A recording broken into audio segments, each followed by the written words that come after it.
I want to bring in Leonard Verdetto, who was at the Trump rally yesterday when the attempted assassination happened. Leonard, thank you so much for joining us. I'm glad that you are okay. And just talk to me a little bit about what happened yesterday. You say you were in the stands near the Jumbotron. Can you tell me what you saw and heard? Yeah, well, first off, thank you for having me on. My prayers and condolences go towards the victims, the families. So we say our prayers to them and also say our prayers to the former president and his family so they can be safe.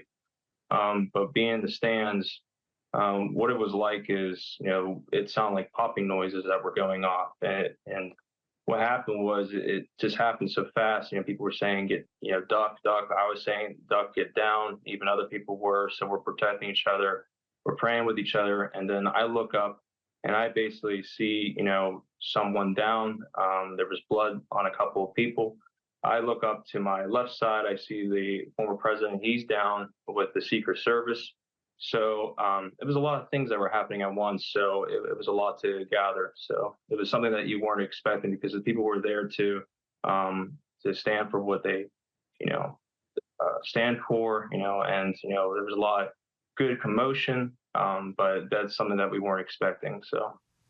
How did you feel once you realized that the popping sound that you described were actual gunshots?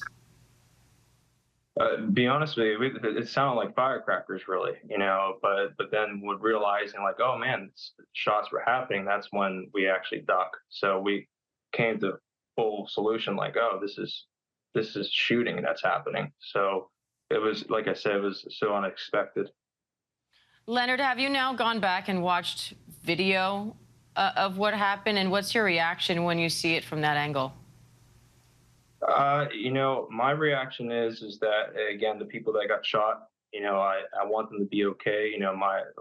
Anything as Americans, if we can reach out and pray for them, that we can do anything for them, anything that we can pray for, the former president and his family, anything that we could do to stick together as American citizens, because right now we're not in a physical battle, but also we're in a spiritual battle. So this is the time we need to pray and go back to Yeshua.